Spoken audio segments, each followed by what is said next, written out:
What's happening, y'all? It's your boy Q Monster here, back at it once again.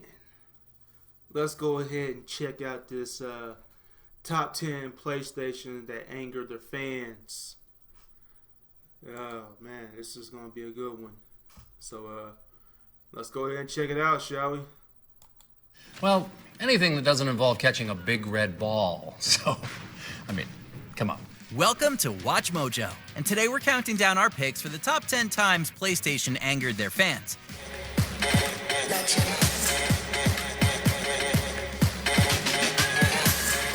For this list, we're taking a look at the worst times Sony PlayStation pissed off their own player base. PlayStation fans, which of these moments left you fuming? Share your frustration with us in the comments below. Number 10, Goodbye, Mr. Butler. Dear PlayStation, I got my boyfriend a PS3 and he still hasn't hooked it up to the internet. I never did play that. What? So. What is this, 1992? To push the Saturn, Sega created Goodbye, a human mascot Butler. I named never played Sagata it, man. Senshiro to promote their console. Sony pulled a similar move for the PlayStation 3 with Kevin Butler, a fictitious executive for Sony who acted as a mouthpiece for the PS3's capabilities and games. For a time, Kevin Butler was almost synonymous with the PlayStation brand, but that era was more short-lived than Sega and their hyperactive Sagata Senshiro. In 2012, Sony fired actor Jerry Lambert for appearing in a Bridgestone commercial that promoted the Nintendo Wii. Yes! First place! Sony and Lambert would settle 4 months after the case was filed, and as part of their agreement, Lambert was barred from working in video game advertisements for 2 years. Fans have demanded his return since. Let's just say it's a little racing game that rhymes with Manfurismo Jive. Number 9, Sony pulls a Kinect move.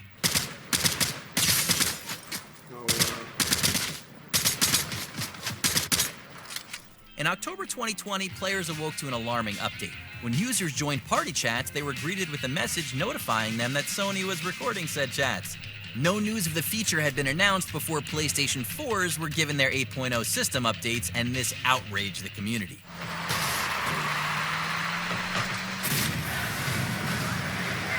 SIE's Vice President of Global Consumer Experience, Catherine Jensen, quickly clarified that this change was done as a means to properly investigate cases where abuse and harassment may be present. Jensen would further admit that they had not taken the proper steps in notifying players about this change and apologized.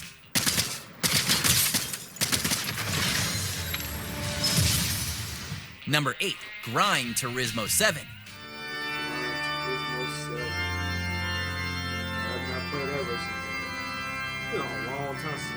When it launched in March 2022, Gran Turismo 7 was met with unrelenting praise for its graphics and technical fidelity, the only complaint being in its slow progression system.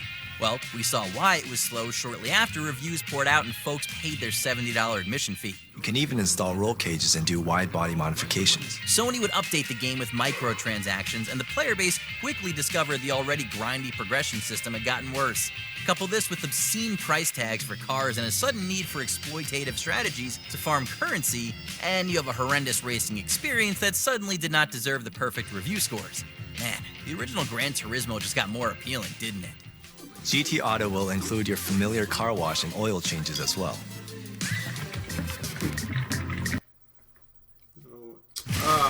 Further detailing how something like a next-gen console should include features its predecessor did not have.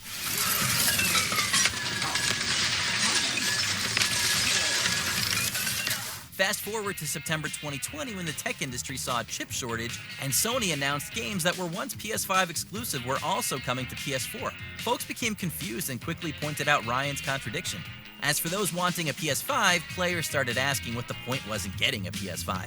This question has only intensified as more and more PS5 exclusives have made their way to not just PS4, but Sony's competitors' platforms too.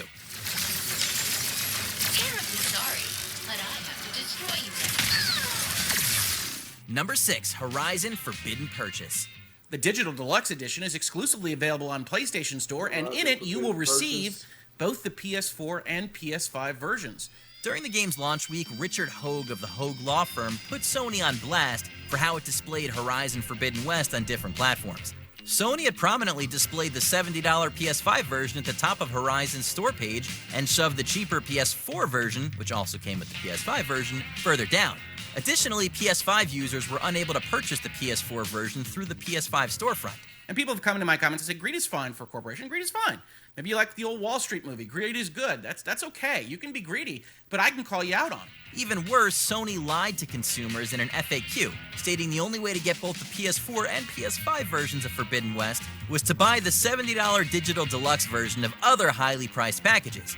Hogue, as well as many others, would describe this marketing as deceptive. And the lawyer further stated this could potentially result in a class action lawsuit. Sony would adjust everything shortly after Hogue's video made news across gaming outlets. You don't. You wind up with an apologetic up at the top of the blog post that was supposed to be celebrating your game, and you eat the consequences. Number 5, the PlayStation Sort of Classic.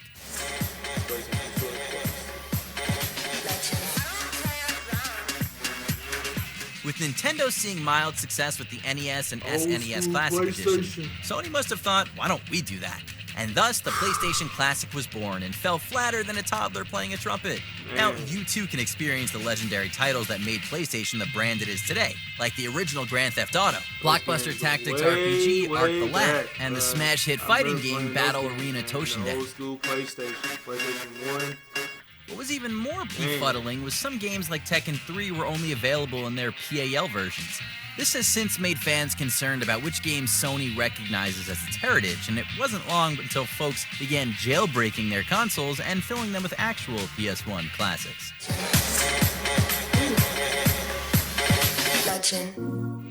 Number 4, everybody's working for the PS3.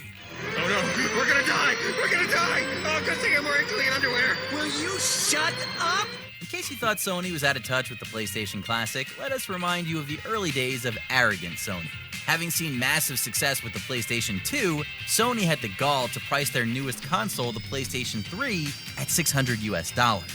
When asked about the obscene price point, then CEO of Sony Computer Entertainment Ken Kutaragi claimed that players will work to buy a PS3.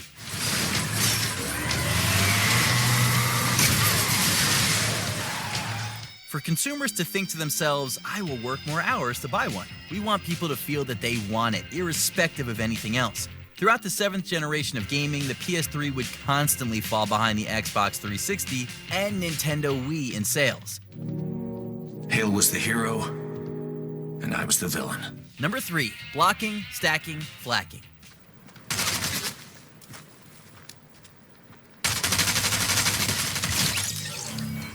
To promote the reformed PS Plus service, Sony announced in April 2022 that those with outstanding PS Now subscriptions after the fold will have their subscriptions translated to the highest tier of the new service, PS Plus Premium.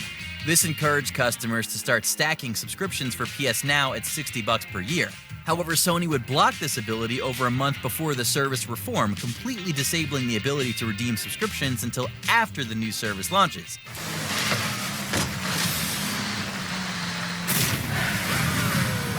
On top of that, Sony would cheat customers out of stacking by lowering the amount of time they'll get PS Plus Premium. Regardless of the length your voucher claims, you'll now only get roughly half of that subscription. 1 month equates to 17 days, 3 months is just 1 month, 2 weeks, and 1 year equals 6 months, 3 days. Oh, and after the revamp launched in Asia in May 2022, Sony tried to force users who stack subscriptions to pay the difference in however much they saved. Marvel's Puddle Man. What do you see? Find the rest. Boss wants them dead. Looks like the demons are moving in on Fisk's territory. How dare Insomniac take out a puddle from our $60 game? This is blasphemous. This is a travesty. This is stupid. Why was this ever a complaint? Now, here's our real number 1. Number 1, the 2011 PSN hack. Neural safeguard activated. No! Locked out again! Even today, Sony has not exactly recovered from this.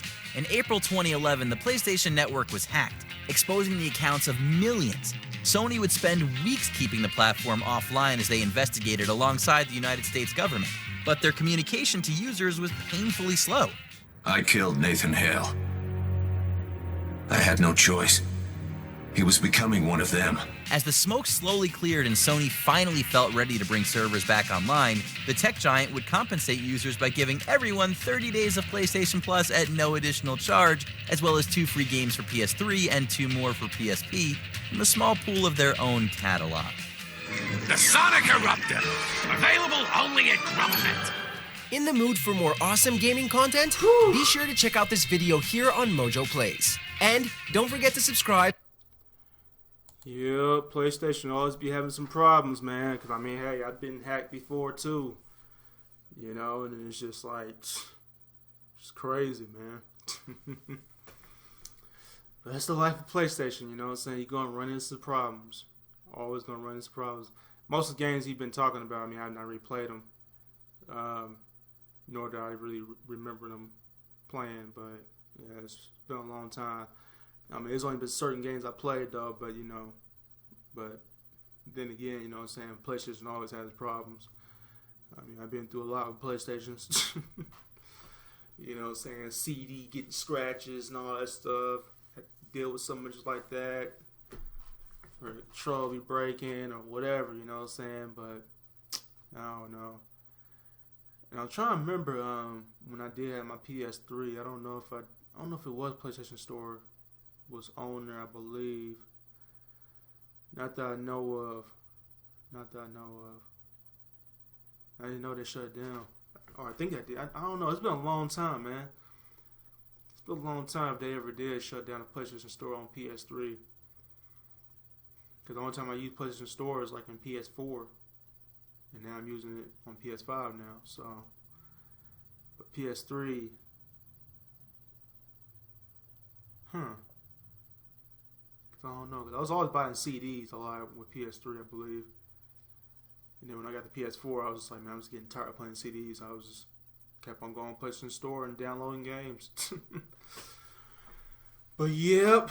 Oh yeah, I will be editing this video because, like I said, I mean, there's been these ads going on, so definitely going to edit it. I want to shorten it down a little bit because it's been kind of long. Got to deal with those ads, so yeah. It's life being a YouTuber, you know what I'm saying? You always got to edit things. Always got to edit things. Alrighty, well, post your comments down below. I really want to know what you guys think, man.